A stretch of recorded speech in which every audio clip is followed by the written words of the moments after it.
The stories of those original people were being told, but they weren't being represented in the ownership or the actual storytellers. So it was a really impactful project for our youth because majority of them had been to Julian before, but never thought about like what it is now versus what it was then. And that's a lot of the work that we do, is teaching the youth how to like look into history, how to go to museums, because those are, our truth tellers supposed to be. But if you don't see people who look like you in the museum, it's not because you didn't exist.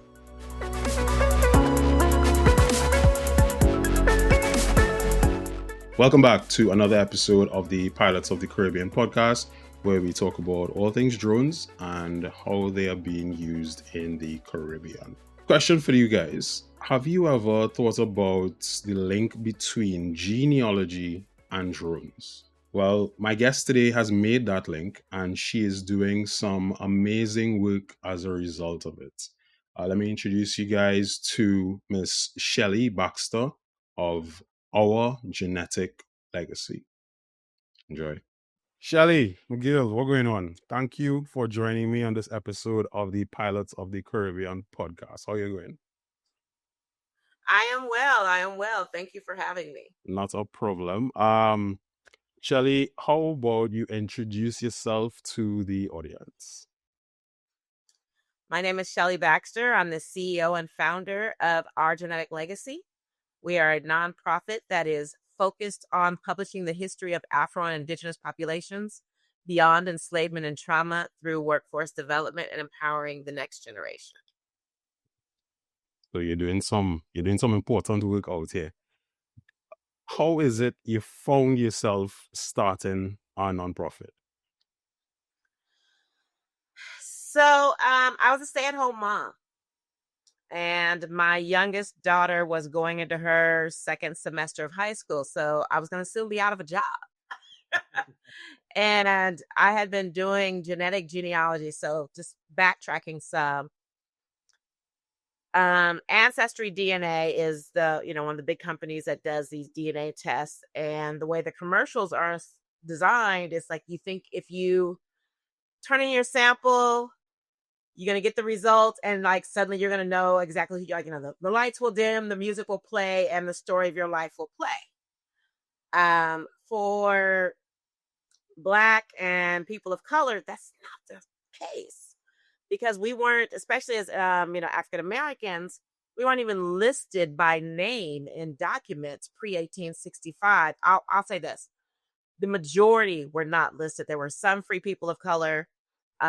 If you were listed, more often than not, it would be in a will, because you were considered to be property, the same as, so when a enslaver would pass away, you might be listed in the will as his property, and then you would be given to whoever whoever that slave master, but male or female, because there were both, sent you to. And I had been doing genetic genealogy work for about 15 years, just as a interest. So I'd helped a lot of friends and family, and just, whoever, like, DNA gets me excited. So it's a challenge, it's an opportunity to be able to share. So I had been doing it for about 15 years. And as my daughter was getting ready to, go off to college, I wanted to monetize it. But the people who I wanted to help aren't spending $5, $10, $15, $20,000 on developing their family tree. So even though it was a very profitable industry, the people who, spoke to my heart and the reason why I did the work weren't paying it. So that's why I went to the nonprofit route, because I wanted to teach others how to do their own research so that they could know. And it just continued to grow. There was a point where the DNA was being used for criminal investigations. Oh. And it was like, whoa, hold on. Like, that's not what, I need to be able to understand what that's going to look like and what that's going to be, especially when we're dealing with communities of color who are incarcerated at a higher rate than others. So then it was like, well, what else are we missing when we're trying to do our family trees and figure out what our ancestral legacy was. And it's like, oh, not knowing where your ancestor is buried.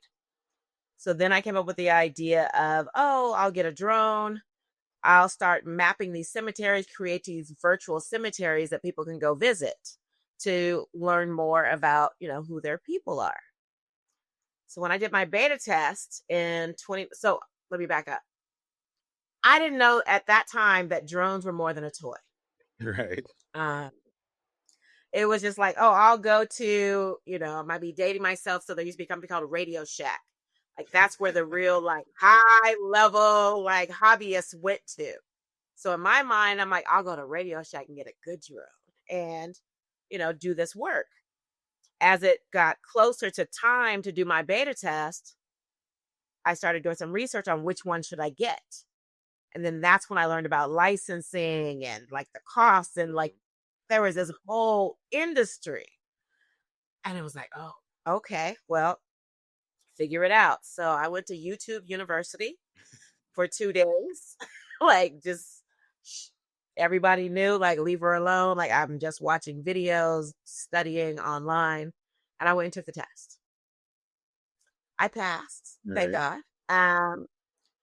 And then it was like, okay, so now how do I come up with the funds for this drone? Because that's another $3,000 that at that time I'm still figuring out what I'm doing. So there's no pot of gold that I can just dig into. Figure it out, buy the drone, go to a family reunion in Atlanta, plan to drive down to Alabama. So that's where my beta test was going to be. And I chose Choctaw County, specifically Listman, because that's where my mother is from. And so a lot of the research I had been doing had been centered around figuring out some of that lineage. When I got to Alabama, I realized there are a lot of trees here. Like conditions that I wasn't expecting coming from California. And even while there were maintained cemeteries with, like headstones that I knew, family members that I knew that were buried there, ancestors. But then I could look out in the trees and I could see headstones. And it was like, oh no, those are the stories I want to tell. I left there, went down to Africatown, which is in Mobile, Alabama. And that is the location where the last documented slave ship came to the Americas. And this is post end of the transatlantic slave trade. So this is like 1860-ish, where the transatlantic had ended in the 1850s. But there was a bet between a group of white men, like, oh, I can do it.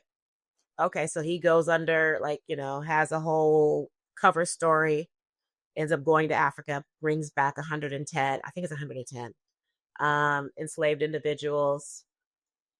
But because it was illegal at the time, he sunk the ship. So there'd be no evidence. Soon after, enslavement ended and they created their own town right there on the coast of Mobile, Alabama. And in the beginning, it was a very prosperous town. But one of the things that we've learned through just the disenfranchisement of people of color is that being on the water, there was oil, there was drilling, there was a lot of contaminants, a lot of industrial work going on that infected that community because they were right on the water. Right. But they still currently have, that town still exists. So I went to their cemetery and it was the same thing. It's about 2 hours away from where I was in Listman, but going over to Mobile, went to Africatown. I could also see headstones in those trees. So then I was like, okay, I don't have a powerful enough drone to do what I want to do. Did some research and figured out I needed a LiDAR enhanced drone. Well, that's $100,000. Like I barely pulled together this $2,500 for this Mavic 2. At that time, also the DNA became more regulated in how that was being used. So I went back to DNA, did a beta test during COVID of the History Makers Workshop, where we want to write the first history book written by the descendants So we teach them how to find their own ancestral legacy, and then they write a letter about it. And it's going to become part of this history book. Meanwhile, the drone project still was on my mind. Went online looking for distributors in San Diego. Like, let me just start sending out random emails through company websites. Contact me. Sent out one, and I got a phone call like in less than 10 minutes. Wow. And he was like, so you need LiDAR, you need the M300, you need training, you need this. And I was like, yeah, I don't know, all of that. He said, done. So that launched the drone project, and that put us back into really focusing on that space, because drones are the bright, shiny thing. So it was getting the most attention, the most attraction. And we've been using that to build, gain attention to the work that we're doing. And we're coming back now to the History Makers Workshop and the history book that we've been planning to do and continuing to expand. So the history is always the driver, because you can't understand your family legacy if you don't know what was happening at the time they were living. So you can't look at a 1860, 1750 document through 2025 eyes. Yeah. You have to understand what's going on. And so we just continue to do that deep dive and that digging and sharing that information with our youth who are participants, because we're trying to preserve these legacies and we are losing them.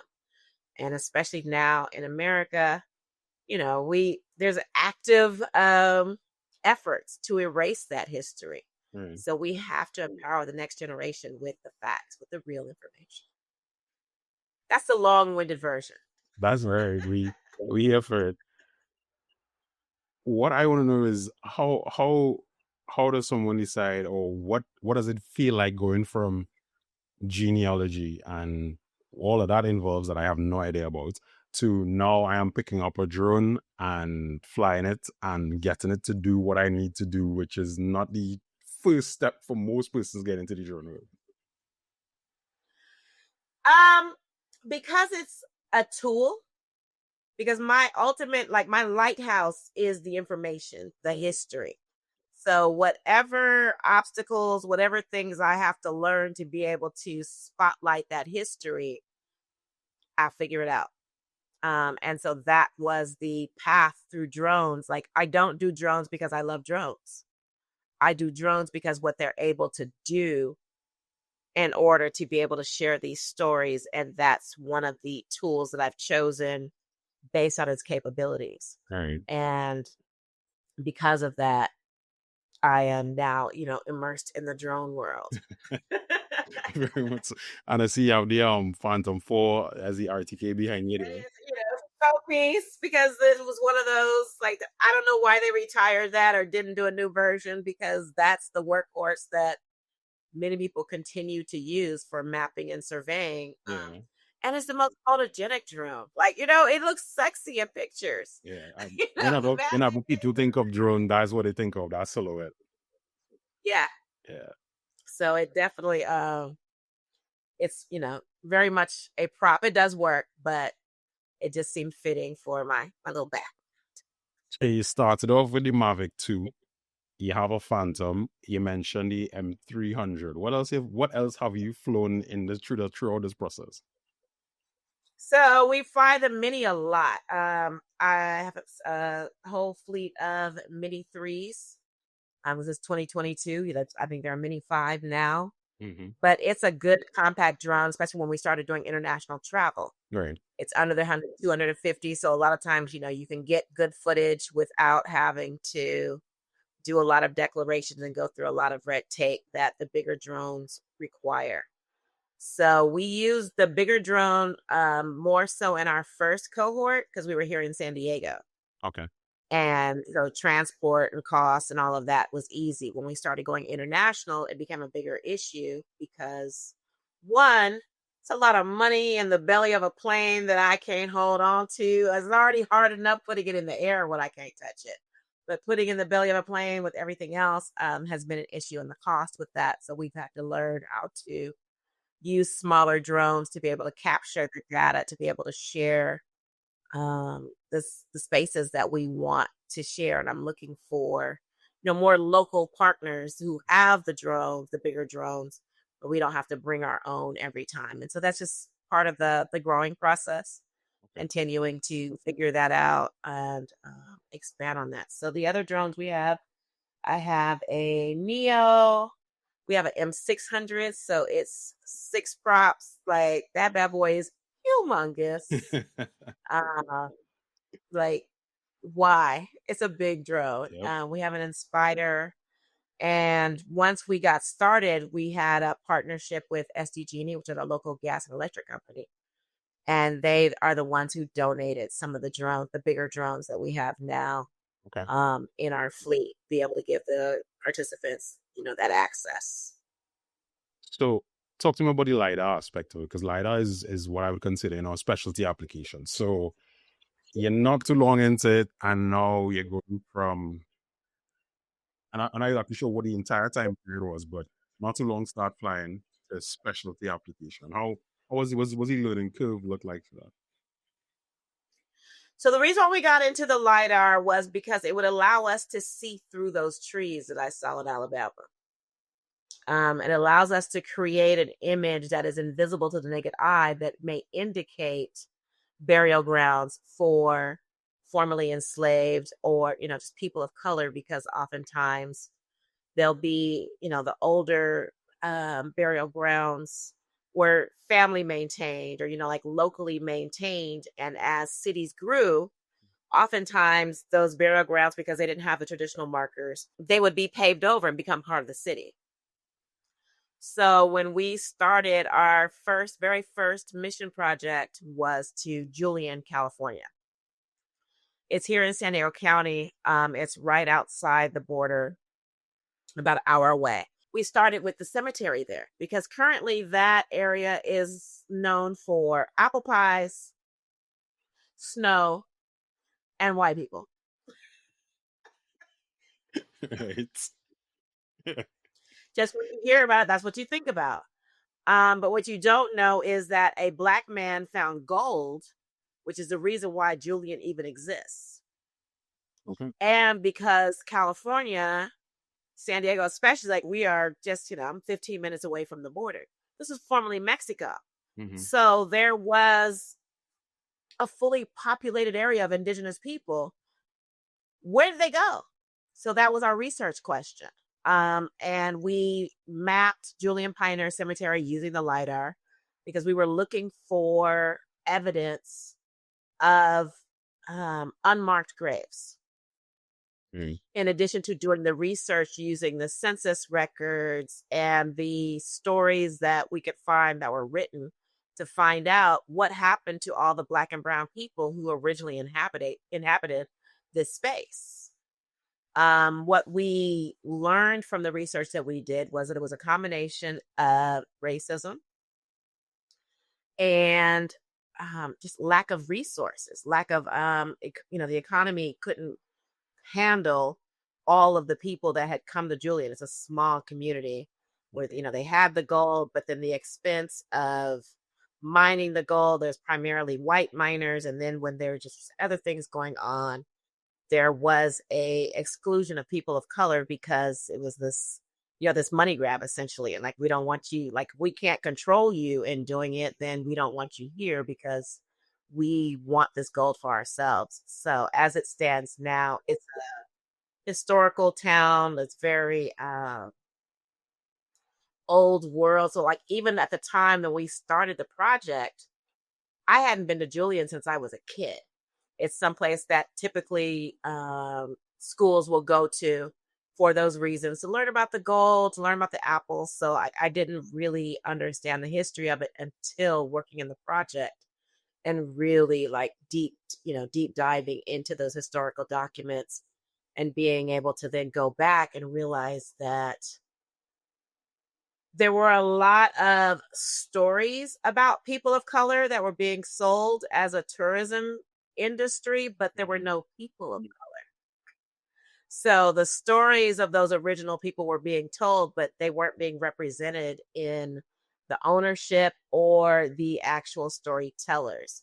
So it was a really impactful project for our youth because they majority of them had been to Julian before, but never thought about like what it is now versus what it was then. And that's a lot of the work that we do is teaching the youth how to like look into history, how to go to museums, because those are, our truth tellers supposed to be.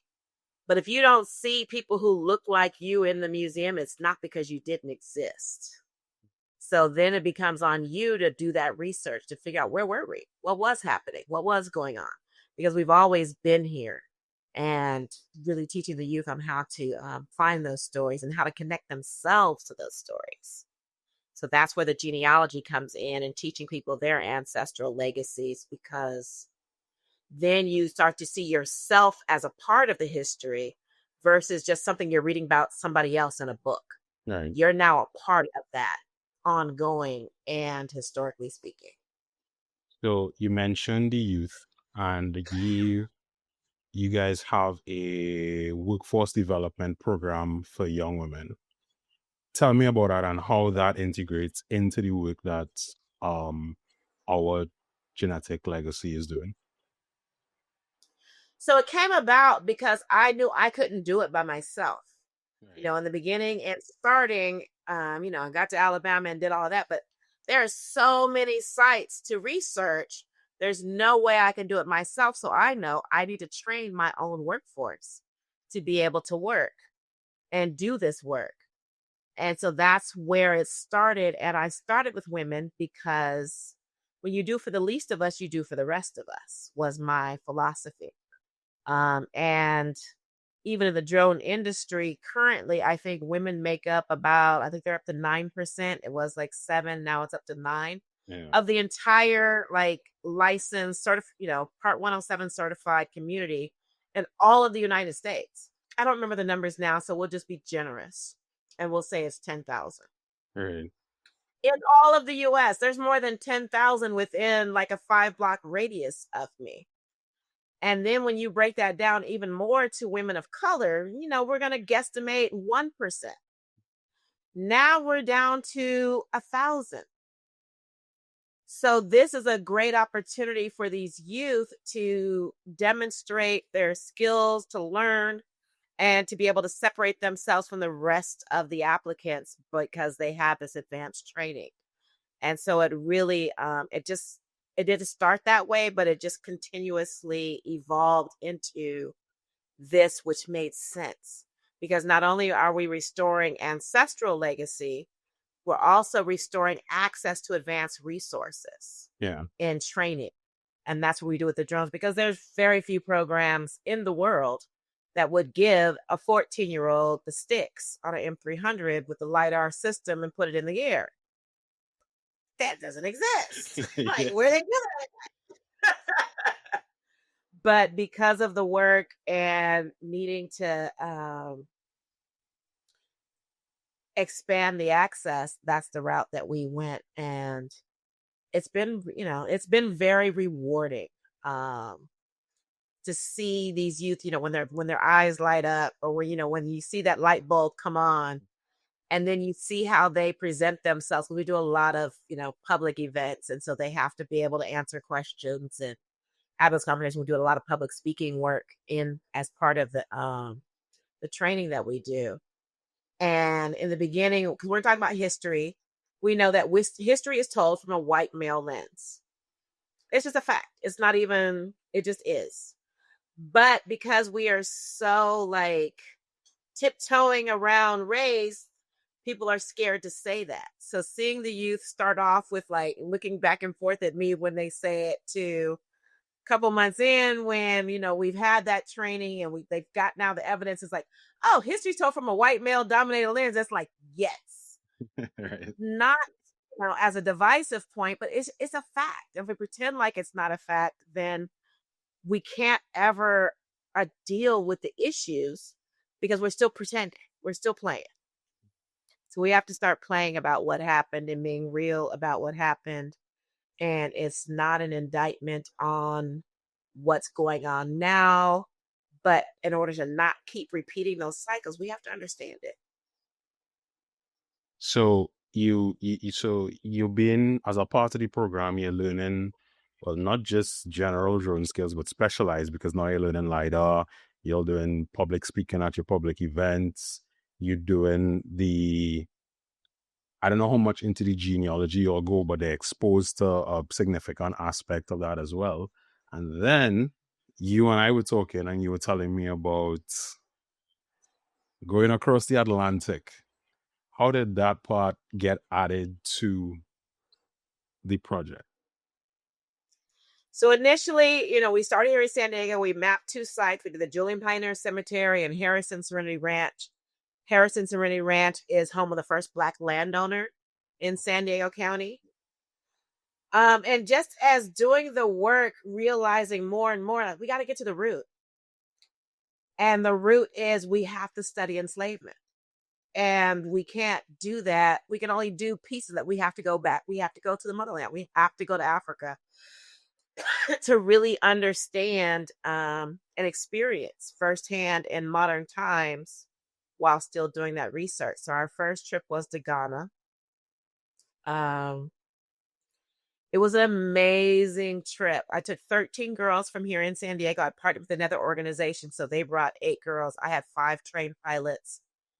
I took a team of 2 initially, 2 staff members, because we had 16 Ghanaian girls that we worked with. So I partnered just random, Instagram, DMs, messaging people, and, getting connected to different people. So message Ashley Cooper. She connected me with Ime. Ime connected me with his brother Eno. And then I did just another general Google search, found a company that was based in Accra, messaged him, and he was already training girls. So it was like, hey, let's partner up. I'm going to bring some girls. You can get the girls from the school. I'll bring the girls from here. I'll bring, the financial while we're there as part of this project. And so I was there actually 2 weeks with my 2 staff members. So we spent a week with the girls before the girls from San Diego came.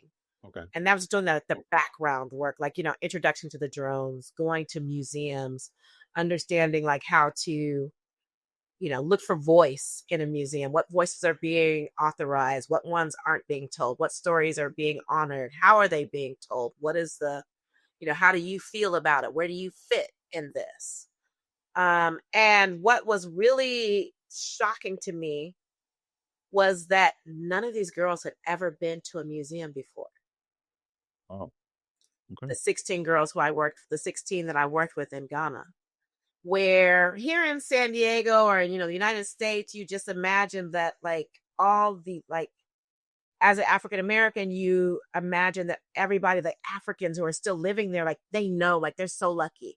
They know who their people are. They know that they were kings and queens. They know their lineage.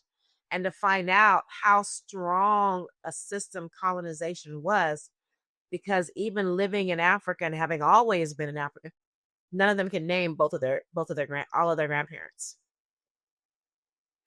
None of them had ever been to a museum. Yeah. We went to so when our girls came over from San Diego, we started going to the heritage sites, to the slave castles. None of them had ever been. One time we went to the beach. None of them had ever been to the beach.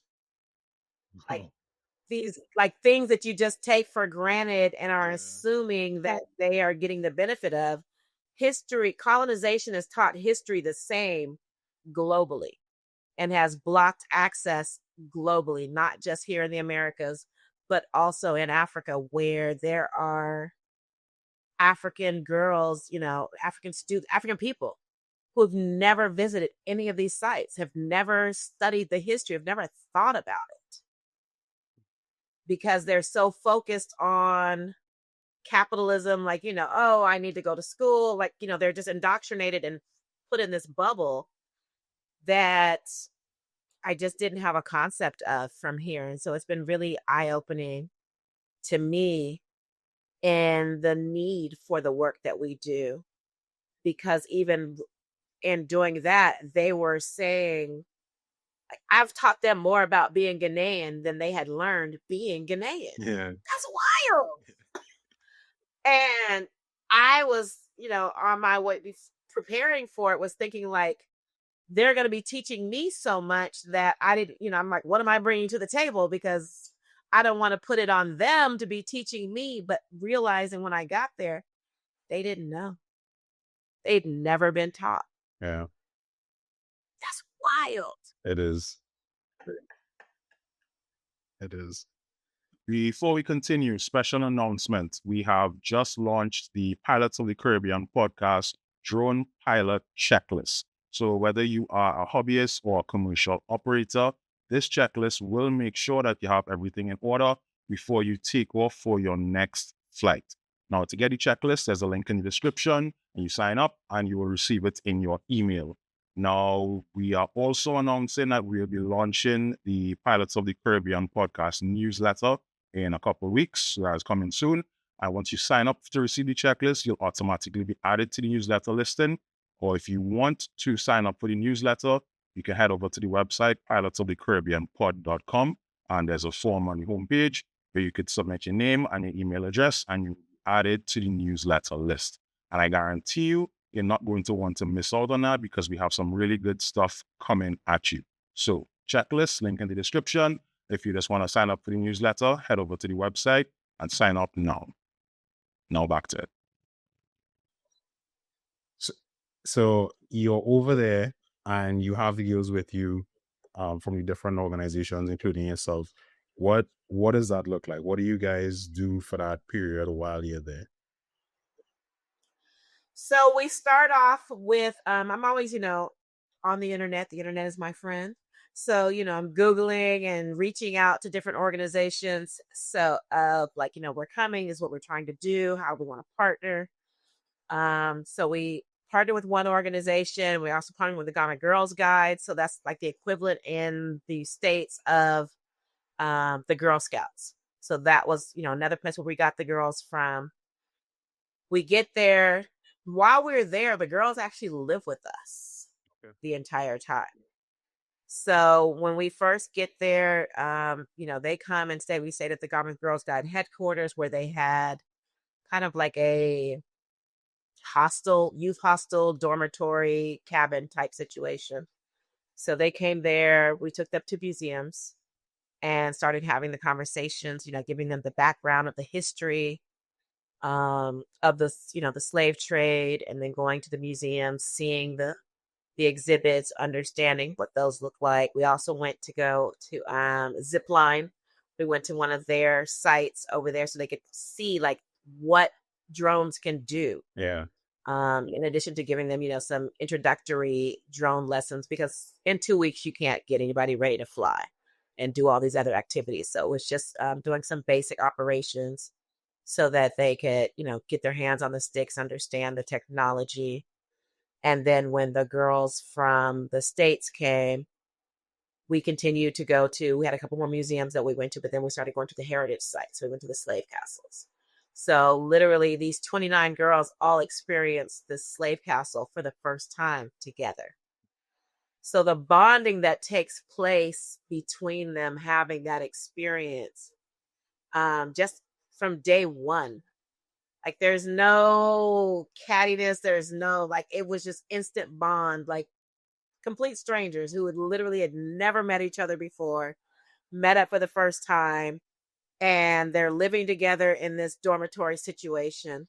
There's like staying up at night, doing TikTok dances and songs and sharing, what we do in the States. They're sharing what they do in Ghana. And it's just like an instant sisterhood that was created that I didn't know what it was going to look like, but it was so beautiful to see that girls are just girls all over the world. And they, bonded. We laugh all the time about, at the end of all of our trips, there's the ugly cry day where literally everybody's on the floor. It's like the night before the end. I'm looking around like, why are you on the floor? Get up. What's happening? Like, it's not till tomorrow. they're already, missing each other and crying. We continue to stay in touch, on social media. We have a WhatsApp group where we've continued to maintain those relationships and keep up with each other. And it's just been a really some things you just can't plan. Yeah. You just got to go with the flow and hope for the best. And then when the best happens, just be amazed. So that's what it's been like. It sounds like it really was an incredible experience. And you don't even I won't live to know exactly how incredible it was for each of these girls, because it changes mindset. It changes, it broadens perspective in ways that we may not be, connected to know. But to know that it happened, and they'll be in the chat like, when are you coming back? I miss you. I want to go back. Like those type of moments, but then, encouraging them to use that as fuel to, you now got a glimpse of a life that you didn't know was possible, and to think big, dream big, and go for it. And so that's been the biggest takeaway. And like, how has it impacted them since? Because so like I was on a project last week and we were staying, like literally a stone's throw away from the beach. And this is second year we've done this project and we've stayed in the exact same location, and I have not gone on the beach yet. So I understand it's a different scale, but I understand the taking things for granted. We live here in the Caribbean, depending on, your daily drive. You could pass by the sea every day. And, it's just there. You wouldn't stop. You wouldn't go and take in the water. You just, is the sea. And then you leave the country, and the first thing you do is you want to go to the beach. Yes. And then somebody will come from outside and they will see the water anywhere and they just want to stop and they want to see it and take pictures. And you're just like, yeah? Yeah. Okay. I totally understand that, because living in San Diego, we're right by the beach. But I don't go to the beach. Yep. Unless somebody's coming to visit. Like, I don't see the beauty of my own space until someone else comes and they're like, oh my God. And you're like, I guess it is kind of pretty here. You just take it because you're just so focused on the traffic, the time. I just want to get home. Yep. So it's funny that you say that, because it's the exact same thing. And we have a lot of things that we take for granted, access to computers, access to the internet, access to the beach, because they're all right here. But even right here in America, in San Diego, there are a number of kids who have never been to the beach. Oh. Who don't have internet access. And I could tell you, anybody who knows me knows that, and I will say it, San Diego is my favorite city that I've been to so far. I love San Diego. I love Pacific Beach. The zoo is incredible. Temecula. I love San Diego. See, and I'll claim pride as though I did all of that, or I go to all those places. I'll act like, yeah, that's right, San Diego, yes. So the workforce development program. So how do you select persons to be a part of it, and how long is the program itself? So the way that we started was because of the, my beginnings of, coming from being a stay-at-home mom to getting out into this workforce. So this wasn't my, I didn't have established connections. So it was internet and word of mouth, and like presenting the opportunity on social media. And it's like whoever can commit to the program. As we've continued to fine tune and our resources have increased, our training level has increased, we are now looking to make it a more rigid process, not to exclude people, but to make sure that those who we bring on are in their mind ready for the opportunity. Yeah. So it's like, it still doesn't require a skill level as well as a commitment level. And working with youth in 2025 is interesting. I've learned that it's a global issue. It's not just here in San Diego. And because like I get so excited about the opportunity and thinking about like, oh, if I had this back then, like where would I be, and trying to like instill all this, everybody's not ready. And now as we're going into our we started in our first cohort was 2022. So we're just now going into our third year. So we're still like, newborn babes in this space, and just being more intentional where I'm always going to make space for anybody who shows up and wants to do the work, but learning that I have to limit the bandwidth that I give to those who like, and pulling people along. Like it's a drain in a way that it doesn't work for either of us. Honestly. So we are now looking to partner more with other organizations that provide services already to youth, to be able to tap into where they can like make recommendations like, hey, you get a step up. Like we're now having like requirements. And because our program is free of charge, that's the other issue, because there's no skin in the game, as they say. Yeah. So it's a lot easier to not come. Like if you pay $100 for something, you're gonna show up. If you didn't pay anything, you don't understand the real value of it, then you may or may not show up. But I'm still adamant about not charging, because I want to remove all the barriers. So really it becomes down to the only barrier is yourself. If you want this, I got you. Even if we're just like, our goal is to be a training ground, not to be a forever ground. So I want to give you all the training, all the access, and I want to set you up to go into a high paying career, because as a nonprofit, I'm never going to be able to pay you full market value of the training that I give you. So I want to train you to go there to feed your family and come here to feed your soul on a part-time basis. So that you can use those skills and not be burned out by, the corporate machine, or, doing work that may or may not like speak to you, but understanding economics, you got to eat. Yep.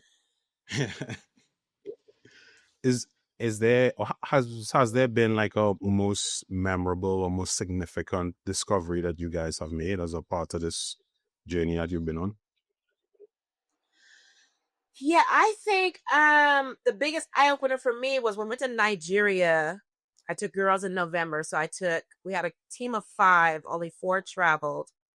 And that's when I had moved into the young adults, so 18 to 24 for international travel. So as a result of what's going on politically, I had to make some changes in how we're running the program. So where the Ghana trip, everybody could travel international. Now we've set it up to where, because we started at age 14. And the reason for that is that 14-year-olds can take the Part 107 exam. Right. They can't become licensed till 16, but their test results are good for 2 years. So 14 and 15-year-olds, we will develop projects around San Diego, California. 16 to 17 can go national, 18 to 24 international. Okay. So that's kind of some of the changes that we've made in terms of being sustainable and just making it make sense, and giving people something to aspire to from one level to the next, trying to build our own pipeline of participants. But yeah, something to look forward to. Because if you are travel internationally at 14, then like, what is there to look forward to? But no, like you can only be San Diego, California. Then when you get to be 16, now you can go national. Right. 18, you can go international. So that's the way we have kind of fine-tuned that portion of the process. Just continuing to learn, always developing. As a result of the current administration, we're not traveling internationally with anybody. I'm traveling internationally doing prep trips, so that when I feel comfortable again, we're already ready to go. But the political climate is not conducive to traveling, because it's not just about the individual citizenship. It's about their whole family line. Like, and you just don't know from one day to the next when the rules might change. And so that has had a significant impact, but we've been making the most of it. Okay. You were going to tell me about the experience in Nigeria. Thank you. Because, I get long-winded and distracted, and I was like, I know this is not the question he asked. So I appreciate you. Speaking of Nigeria, once again, really getting a firsthand view of the level of participation of Africans in the slave trade ongoing. The museums, the spaces that are still historically dedicated to that, and really understand the impact of colonization, capitalism, like how money drives. So when we left Ghana, so we were in Ghana, a lot of the youth were like, oh, they would have never got me. I would have fought. I would have did this. Like they could have never, like it was either that or how could you do this to another human being? Yeah. And I was like, it's the money. And that's why our next trips were to the UK and Portugal, because Portugal is the birthplace of the transatlantic slave trade. And so you have to understand that when money is involved, people forget about humanity. It's no longer about people. If you then enact laws in place where you make people less than, then you can make it okay in your mind that you're doing this. So then going from that to Nigeria and knowing that Africans participated in the slave trade, I knew that. But the level at which it was done and it is still being commemorated as a instructional tool, I think more than anything, but just like it hit different when you were like, one thing you're like reading about a random story, it's another thing to be like standing in the space where you're looking at the wall and it's telling you like for a bottle of rum, this is how many enslaved were being traded for. For an umbrella, this is what they were traded for. Like there's a whole wall that shows like how they equated some of the things that are just now a part of everyday life, that at that time were luxuries that they were trading other human beings for. That I think was the biggest eye-opener to date, to be able to actually see it and be in that space. It's one thing to read about it. It's another thing to be standing where this was taking place. I think that was my most impactful moment. And how do you deal with that? And then not just you teach the persons that you go with how to cope and manage the emotions and everything else that is involved in understanding what it is what you're experiencing right now. It's deep because so my very first time visiting Ghana was in 2012. I took my two daughters. It was my oldest daughter's 16th birthday. So we went and my parents went with us. In visiting the slave castles for the first time, my father could not finish the tour of the first slave castle and didn't participate in the second because him growing up in, Pine Bluff, Arkansas, living in Compton, LA, Compton Watts, going through the military, his experience with racism and discrimination was so strong that he couldn't do it. I look at it from like a bird's eye view because I look at it as y'all tried to kill me and I'm still here. So, but I also see where it has a different impact on different people. And so what we try to do is have a balance when we have like a heavy day of, visiting slave castles, we go to the beach, go play, have fun, shake it off and continue to have conversations of making people understand that as grotesque as it was, as repulsive as you might be, it had to happen for you to be here. Yeah. Because if you change one thing, you change everything. Yeah. So then how do you create a new reality for the next generation? So like you don't have to celebrate it, but you have to acknowledge that it all had to take place. Because if you change one thing, you change it all. Like, you don't get to just change, oh, that wouldn't have happened. Well, that means this would, like, the whole trajectory of events would be different. I used to read books in elementary school, junior high school, where like you pick the page. Like, okay, if you want to go through the red door, turn to page 12. Yeah. I'm going to go through the green door, turn to page 20. And it was a different outcome every time. And you could read that same book 30 times. And it was a different book every time because it's a different outcome. So getting them to understand that, and also at the end of each mapping mission, they write a letter to their ancestor. So it gives them an opportunity to process all of this information, like what you knew before, what you know now. I tell them, tell my parents all the time, to whom much is given, much is required. So it becomes a call to action to make sure that this never happens again. How are you going to participate? Because now you see the impact this history has on who you are as a human being, and you realize that you have the power to have that same impact moving forward. And then how are you going to honor all of those ancestors who had to survive in order for you to be, and then take it to the next level? So that's still developing pieces of that. I want to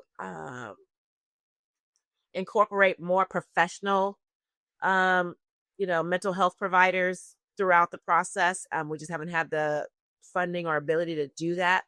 What I do is, talk to the parents as well. Like, hey, if you see any signs, like, on an individual basis, we can make sure that we get resources to have those conversations.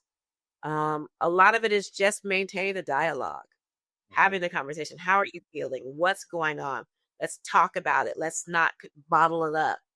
And then let's look at the other side of it. So if you have a number 6, if I draw a number 6 between me and you, I see a number 6. You see a number 9. Being able to see it from multiple perspectives. 2 things can be the same can be true at the same time. So being able to just have a broader understanding of what the bigger picture is. Doesn't mean you have to agree. It doesn't make, one necessarily right, one necessarily wrong. You just have to be able to look at situations from multiple perspectives and be able to process it. And at the end of the day, know that survival, resilience, triumph is within you, even when you don't necessarily see it in yourself, by knowing who you are, that it is in you because you're here. Whatever that looked like. So that also helps to remove, judgment when you're looking at how somebody is living, how they're doing. Like even the enslavers who, all these atrocities, I've been able to identify 2 of my 4th great grandfathers through DNA who were both white enslavers. As much as I hate what they did, it was necessary for me to be. And that's a wild, realization, but it just is. Yep. And just dealing with truth and facts, and feelings are not always facts. Doesn't make them not valid, but you got to really be able to, do a deeper dive and just be more intentional, be more introspective, when necessary, and just continue to be the bright light that you were destined to be. And you know that because you're here. Yeah. I don't know if I could do what you're doing, no? But I heard you were doing it. We all have our calling. It's definitely something that I didn't see growing to where it is now. Initially it was just like, I need a job. I'm about to be sitting around here. So there was an opportunity, but staying open-minded and focused on the ultimate goal. Because initially when I first started doing genealogy, my goal was to create a book to give to my kids to say, this is who you are. Starting with the paper trail, I had traced our DNA, not our DNA, but our genealogy through the paper records, almost to Jesus. Like I thought I had it all figured out. When the DNA came out, I realized my tree was wrong, because you don't realize how many people have the same name in the same location that you're researching. If you follow the wrong document, you start just following a wrong trail. So the DNA got me back on track. But then the wall actually got bigger because it requires me to be able to connect to a descendant, whether African or Caucasian, European, in order to validate my line. So for African Americans, in order to find out more about your African ancestors, like specifically, you have to know who the enslaver was, because then you can research the records, because now you know where to look, because there's insurance logs, there's ship manifests, there's different things. Now we have documents. Without that connection, you're just kind of doing this general from this area or that area. It's wild. It's wild, but it is part of the process. And if we don't do it, it gets harder with every generation, because even the DNA at some point won't connect you to your actual lines. Are there any advancements in drone technology that you're looking forward to make the data collection aspect of it just a little bit easier or faster or simpler, or anything along those lines? So I am excited about some of the new, software developments in terms of processing the data and being able to create visualizations, because with the virtual museum, it's all visual. Right. So you have to be able to take this, hard data and be able to create a picture in order to be able to engage a larger audience. So we actually have the process of getting a new LiDAR sensor, the one through DJI, I think was the L2. L2, yeah. In the States, it's hard because we have, Yep. our current administration continues to affect our lives. But through the UAV conference, I met someone who is in the States who has figured out how to continue to get the drones and get the equipment that we need. So I am excited to get that. I'm also excited about, we're moving into underwater archaeology. Yes. So using the using the ROVs underwater, because we now are literally studying the entire world, because water makes up, 71%, I think it is, of the world. And knowing that it was actually the oceans that connect all of these different histories to each other, and how this history is expanding. So as we move into that, there's just a lot more stories that we can tell, a lot more impact that we can have on a much grander scale, and trying to develop and manage that is the current call to action, to figure that out, meeting up with other, drone professionals, because drones, I haven't actually had my hands on the sticks in months. And that's because we don't fly every day. Mm-hmm. There's so much, organizational work that's going on. There's mission, so much research, background, training, licensing, things like that going on. We are actually in the process of turning our program into a registered apprenticeship program. And that will allow us to do more cohorts, more deep training on LiDAR, photogrammetry. Because right now we've been doing it kind of we're doing it, but not as deeply as I would like for us to do. And as a registered apprenticeship program, that will give us a longer time frame. So now we're looking at 2 years of work, 4-month cohorts based on the mapping events specific to a specific technology. And it will, continue to grow on each other. So that way, when they complete the 2 years, They will have multiple certifications and more intense, periods where they're doing the work in addition to supporting work at the organization. So going into the schools also is part of the training, going to, teach the next generation. So just more layers of integrating experience with the youth so that at the end of the 2 years that they will have a much more solid foundation. And I'm really excited about seeing where they go, because even with our previous cohorts, we have, one of our previous participants getting her pilot's license, like her to fly actual planes. Nice. We have another one who's gone into aerospace engineering.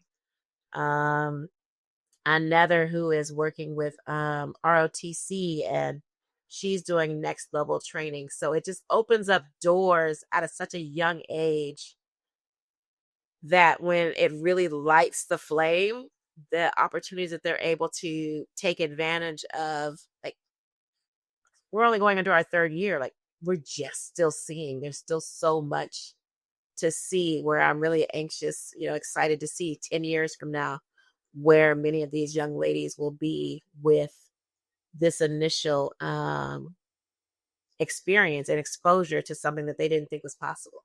Yeah, and the opportunities that they get to now coming out of the experiences that you have created is, it's incredible to see. Well, it will be incredible to see where they'll be in the next couple of years. I want to go back to the ROV part, but before we get there, you mentioned your virtual museum.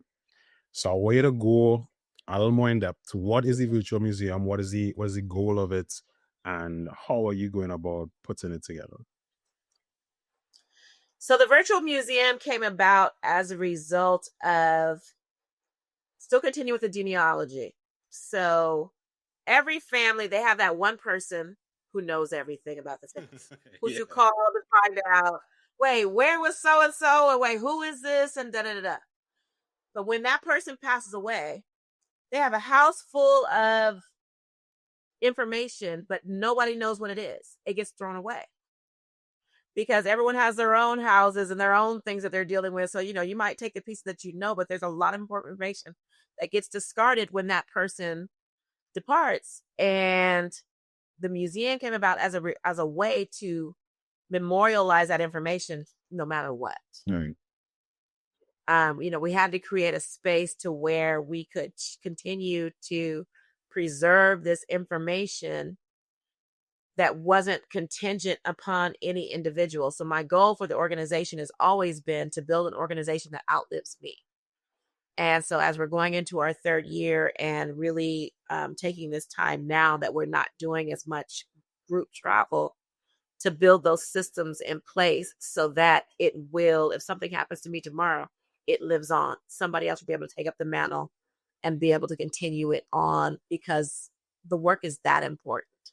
I tell people all the time that I'm the face of it because I have to, because somebody has to be, but it's the work that drives me.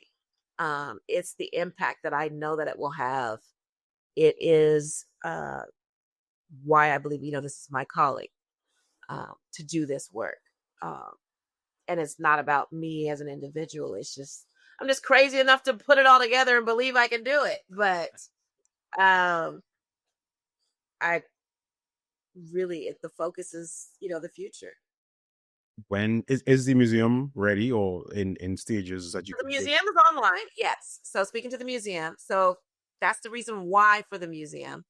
The museum, I then we had a team of architects out of Los Angeles. One in particular reached out to me through LinkedIn, and we had a Zoom. And at that point, we were doing the work and I had the idea, but I'm not an architect. Like, I don't know how to build this facade.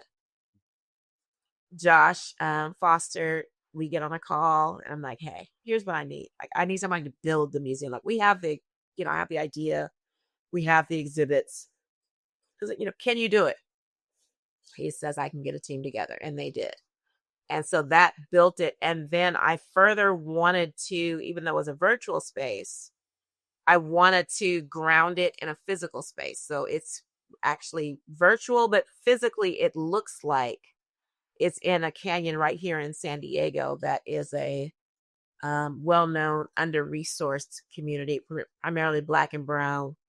Was had the federal designation of the Promised Zone. So when you go to it online, Google Earth is integrated into the platform, so you can look around and it looks like you're in San Diego, but then you can go into this virtual space Right. and experience the exhibits that the girls have created, see pictures of them, see videos. We're in the process of finalizing a 2D version of the museum because not everybody's a gamer. Mhm. Not everybody wants to go through the virtual space virtually with, having all those tools. And so we want to expand the access. And so then it is online. It's been online now for 2 years.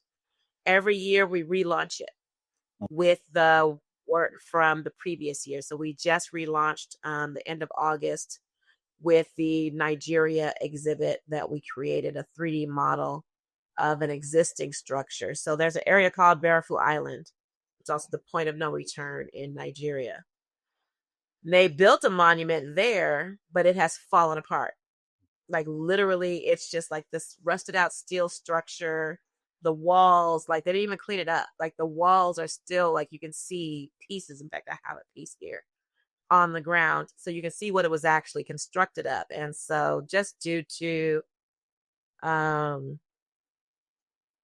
we're just gonna call it what it is, corruption within the government, um, the proper materials weren't used. Yeah. So we did used a Mini 4 to catch the footage and then created a 3D model of that space. And then that's what's now recreated within our virtual museum. So honoring those ancestors that the space was originally supposed to honor fell short, and now we've created this virtual version in addition to the exhibits that the girls have created, the letters to the ancestors, working with the 5 young women, high school girls in Nigeria. I went back. So we went in November for the trip, stayed with them. I think they were with us for 5 days. We were there for 10. I went back in March. An amazing photographer, videographer that we worked with, Taiwo. She recorded their letters to the ancestor, and those are in the museum. So we do that every year. The museum is always up. We're always looking for new opportunities to continue to expand on the concept, continue to add to the stories that are being told. So we have lots of ideas and plans, and we'll just, keep putting it out there in the atmosphere and looking, for partners and individuals who can help us to continue to execute the work that we're doing, including, partnerships and other, continuing to expand our partnerships. Like we're coming to the Caribbean. Oh, We're we talking coming. about. I was getting there. There. There. We're coming. I'm actually leaving Friday for Cozumel to complete my open Open water. ocean water briefing for my scuba, and I will come home for a day and get right back on a plane to Honduras to learn how to do coral restoration, which is a part of our underwater training program. And listen, it won't be long. I'll be like, yo, Alan, I'm coming. What's happening? Tell it. Now you're ready. Tell me you come and tell me in the airport pick you up. Let's go. Hey, so before we get onto the RV and the diving, how do you access the museum? So go to argeneticlegacy.org. Right. That's our main organization webpage. You'll look under programs. It'll say virtual museum. Go there, and then you can click through. Once we finish our 2D version, you'll be able to go to We the People. I think it's WTP, standing for We the People, museum.org, and that'll take you to a separate, just standalone site. So they're going to be linking back and forth to each other.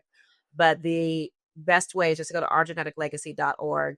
You'll always be able to get to it through there. You'll be able to link to both the 2D version and the 3D version. Currently just the 3D, but the 2D, once we get that completed, you'll be able to connect through there and then follow us on social media.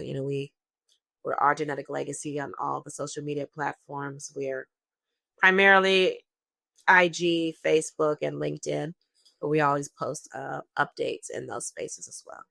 Okay. Well, so now, all right, we're going underwater now. So we're talking ROVs and you learning how to dive. So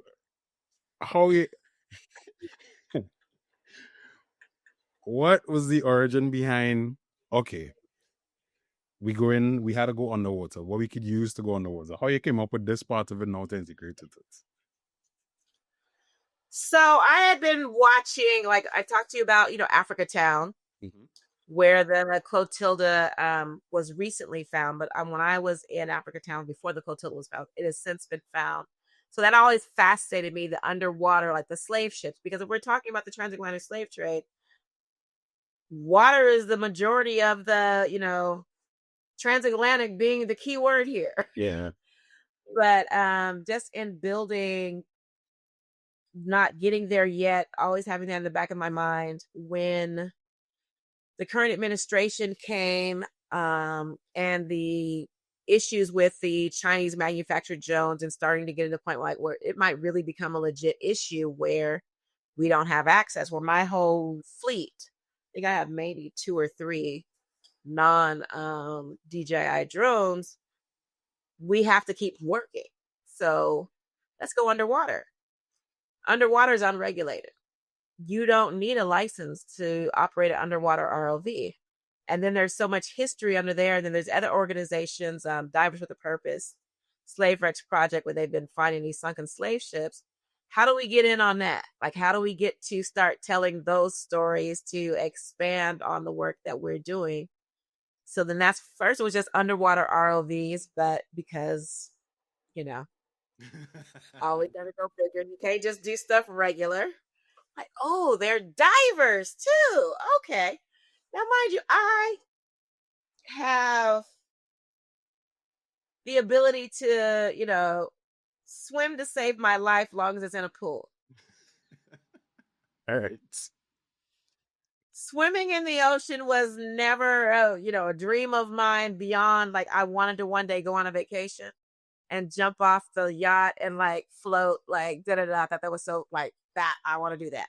That was a full, that was the whole beginning and end of what I wanted my ocean journey to be. Right. But once, this situation arose and opportunity, it was like, we got, we can't do it halfway. We got to go all the way in.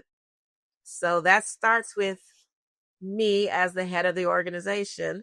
If I want other Black and brown folks who have never been in the water to get in the water, I got to get in myself. So I've been, took some swim lessons through Asante, a local community organizer, water, ocean person. He does black water polo in San Diego and in Ghana. I did some, because now that I'm older, it's like, okay, let me understand the mechanic. Like, now I can understand the science. Okay, so if I do this, okay, because we got to have maximum efficiency. I'm 55. We got to be smart about how we're doing this.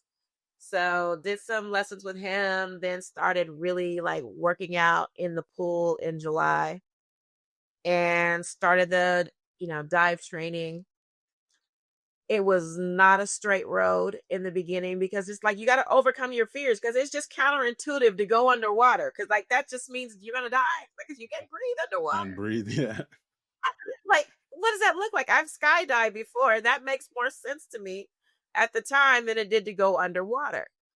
But doing the training, learning like how the equipment works and the redundancy and like the safety measures that are built into it, I'm no longer scared of being underwater and dying. Like that's a big step. And becoming more comfortable with how to use the equipment. Like the first time, so first you do like there's a list of skills that you have to do in a confined space or in a pool. Day one, like you have to like take your mask off and get water in it, and then you have to blow it out. I got so discombobulated trying to blow it out because I'm blowing, but I'm blowing through my mouth and then I'm not blowing through my nose. And then you just like, then you start panicking. Then you get in your head. So I like had to tell him, like, listen, I got to go home. I can't do this today. I mean that, the whole class is cheering you on. You can do it. They're all doing it like, but they've grown up in the water. I didn't grow up in the water that way. So I'm still like managing. And you guys staring at me is not helping. So I'm going to go home. I'll be back. So came back like, a month later, did some more, practicing in the pool. Then I go back a month later. Day 1 goes really well. Day 2, about halfway through, you know what? I don't feel good. Like, I feel like I'm going to, like, I got to go. Like, pound out again. This is not, because you just got to keep working, working through it consistently. Then it was like, okay, they were like, you're almost done. Like, come on. So I paid for a private lesson and that went so smoothly because now I've had this time like to work through these intermediate fears, continuing to work in the pool. So that helps me to develop the program to be able to teach others because I didn't come from, even with the drones, like I didn't come from any of these backgrounds. The only reason why I know how to do them is because my focus was on telling these stories and sharing this history.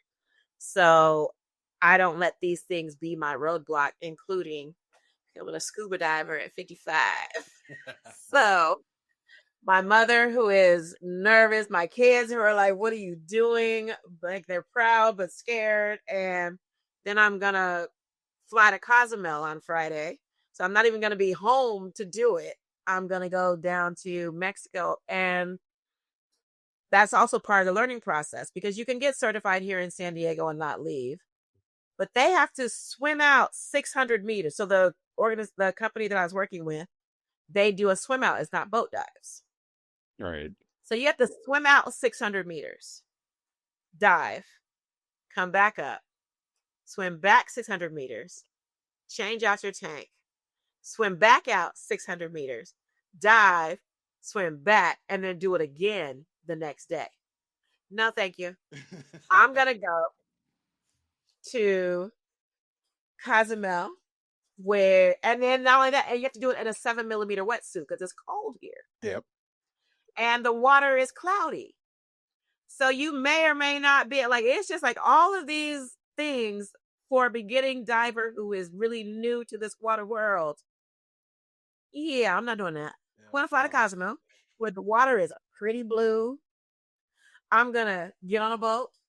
I'm going to fall back, dive, come up, give my rest, give my new tech, and I'm going to do that 2 days in a row.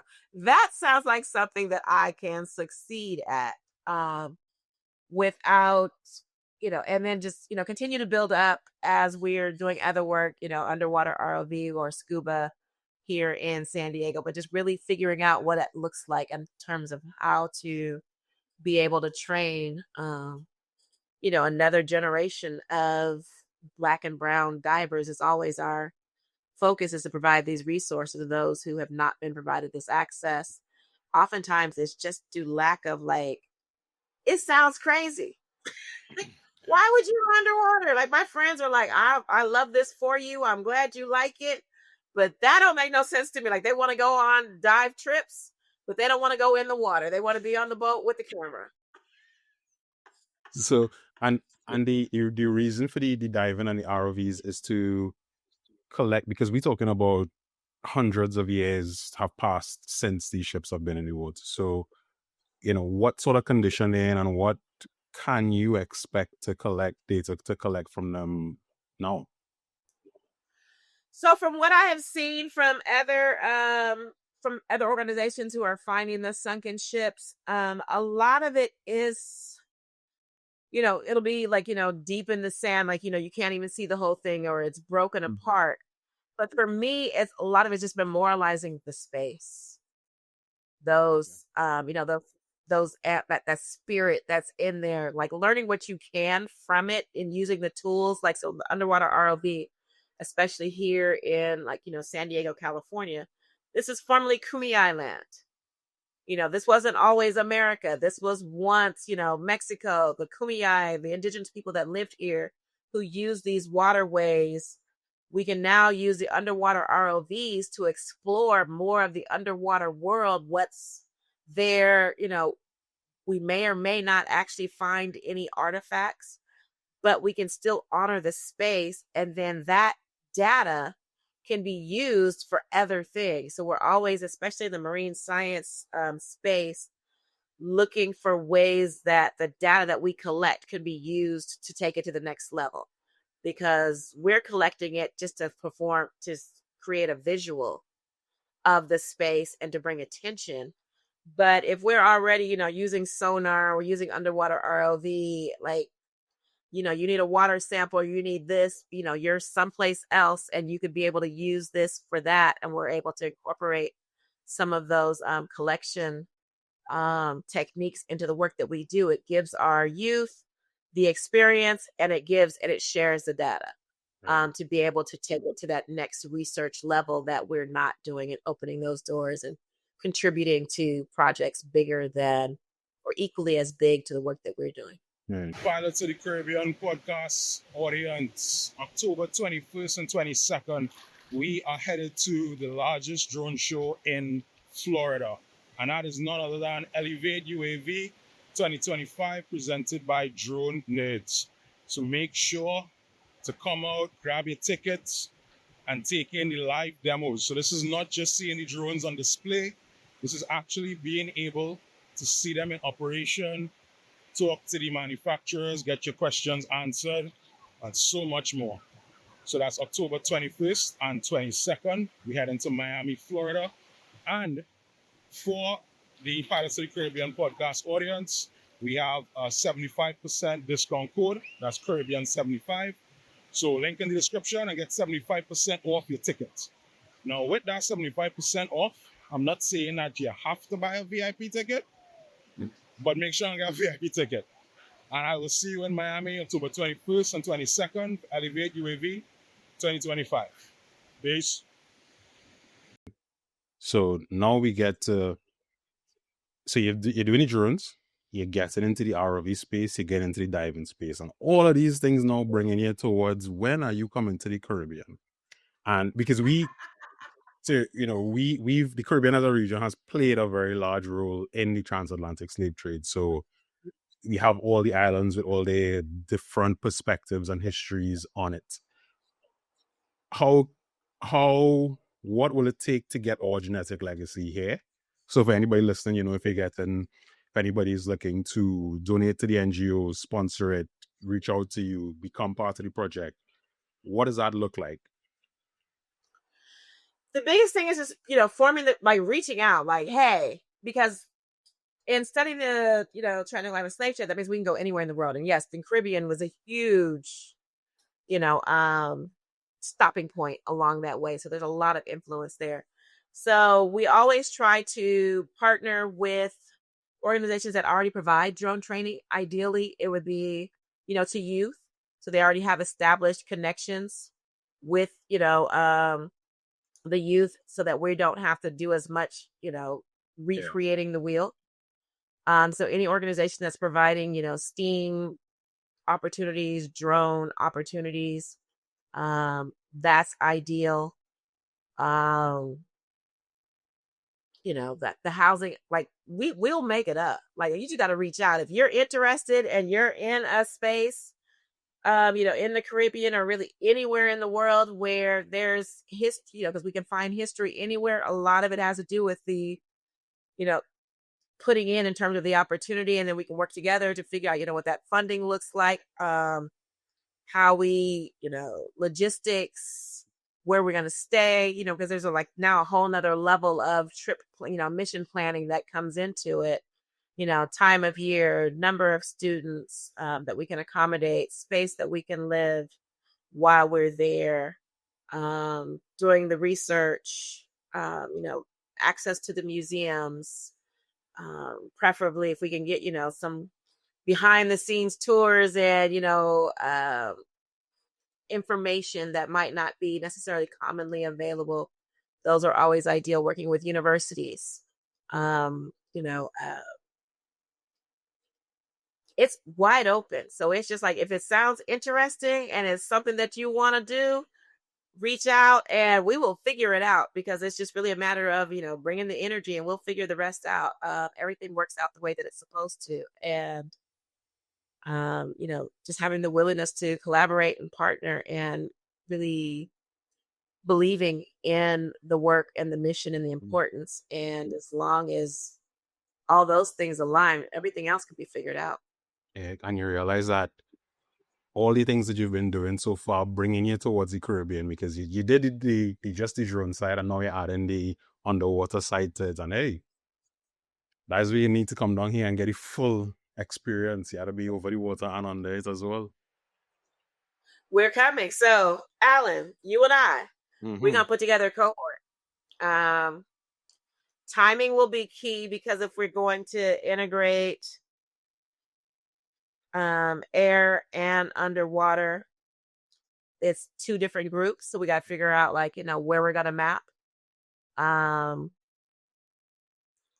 it's definitely something that we can make happen sooner than later. Yeah. And especially as, we continue to build, because it's always going to get better with each year, but you gotta have your beta, you gotta have your first, test. Yep. So even if it's right now, I'm going to Cozumel for my ocean water, the ocean dives. We might come to you for the ocean dives and be able to, integrate history into that. So it doesn't have to be at the long-term goal of the sunken slave ships. It can be some of those intermediary goals as we're building a longer term program versus just a short term, come in for those 2 weeks and then come home. Just a bigger thing. So it's just a matter of believing in the vision and wanting to be on the project. At UAV, the conference, there's another company that they are in Canada.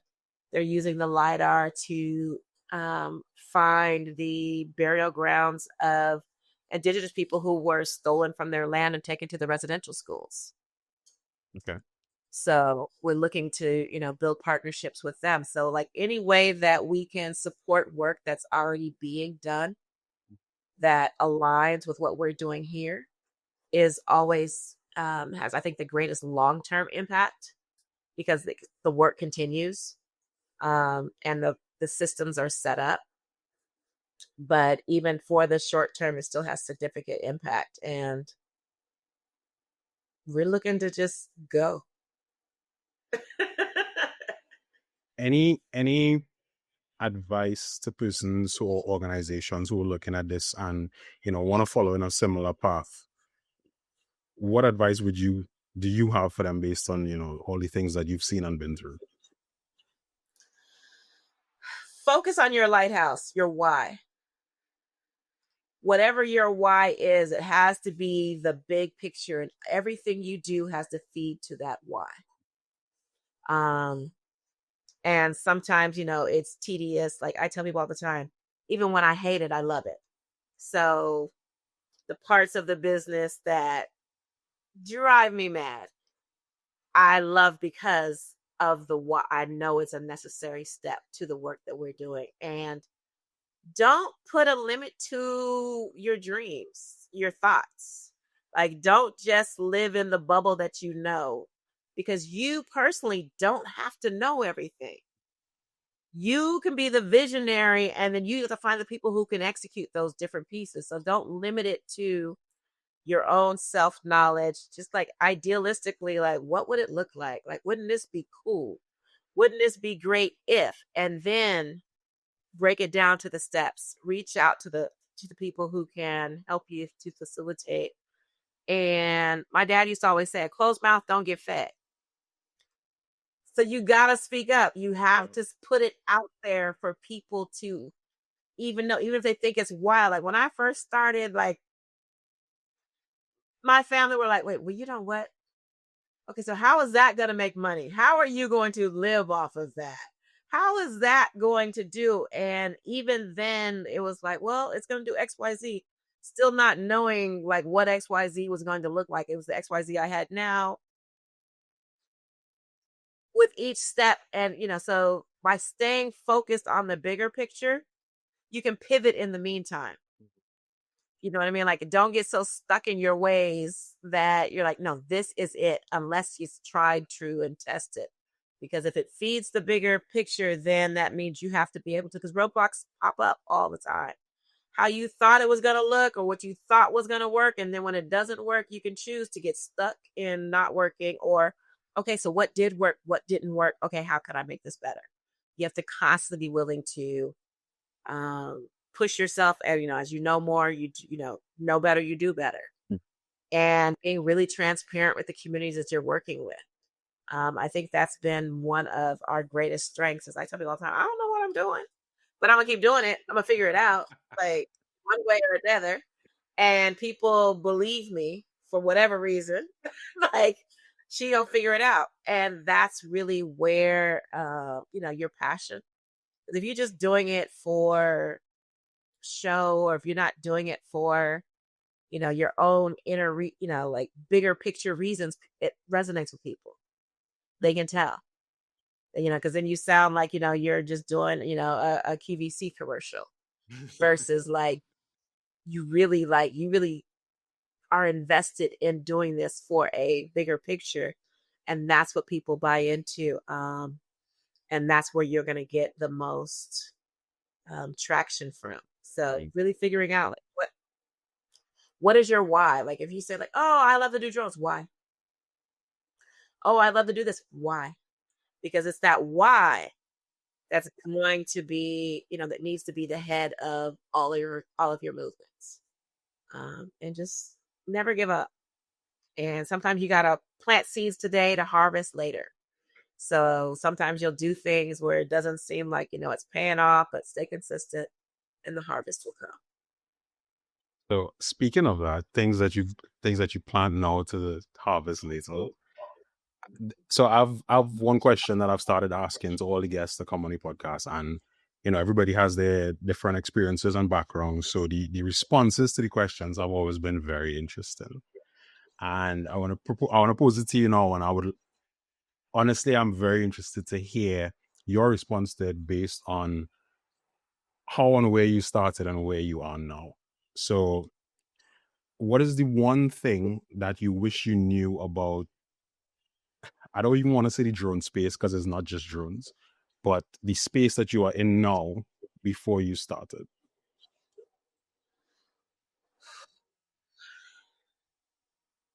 That's a really good question, because usually it's compartmentalized to one thing. Now you want me to take the whole entree.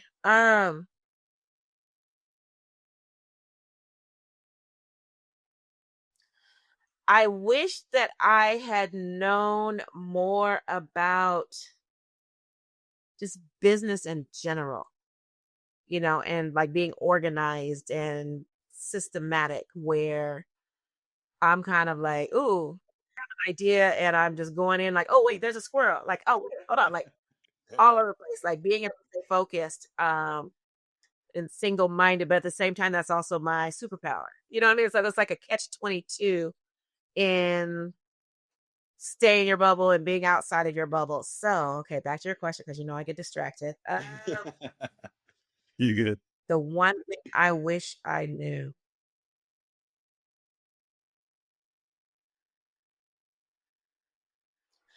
I guess more about, back to the business part, like especially going the nonprofit route. Like, I chose a nonprofit route because I didn't want to charge my participants. And so that was the best way for me to be able to get the funding. So I think understanding more about just nonprofit organizations, leadership, funding, different things like that. Like, I've done a lot of work to learn it, but even still, like, I don't feel like I know, like, I haven't maximized on everything, because it's a huge thing, that normally when I start something new, like there's this book series called, the Dummies series. Mm-hmm. So the nonprofit for dummies. So that's the first thing I go get, is the nonprofit for dummies, because usually, those are written by experts, and it breaks it down in a way that you can then move forward. I read that book, and it didn't teach me like 5%, like, of what the actual reality had been. So I think just knowing more about that aspect of it, just having a better understanding of nonprofit governance, even though I was taking classes and reading books, you just find out that certain things you just can't, there is no single source that gives you everything that you need to know. And you just got to keep working the problem. So maybe I think it was just be around that. That's been my biggest obstacle. All right, cool. Shelly, we're running here for going almost an hour and a half, and you're busy, you might know you have stuff to do. So I want to let you get out of here, but before you mentioned it before, but remind me again, where could persons reach out to you, find out about more of the work that you're doing, get in contact to work together? Put it out there.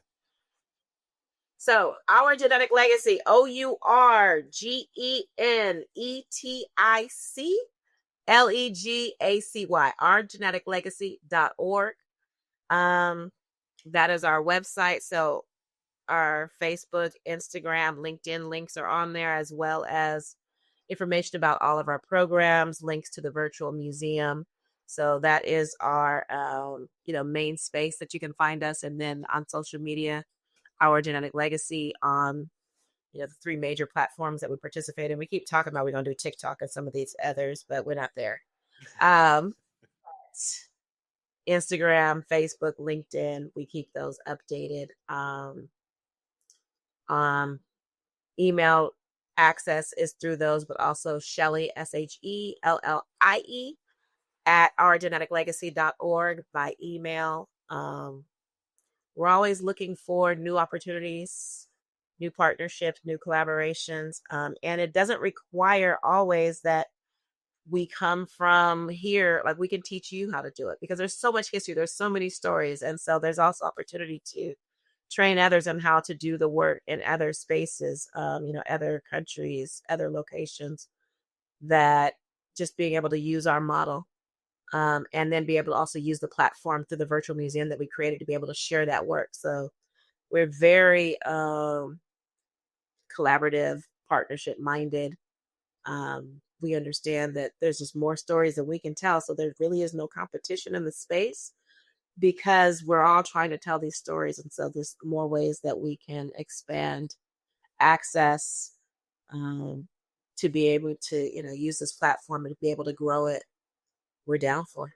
And you are not afraid to jump on a plane and go where you need to go and do what you have to do. Don't threaten me with a good time.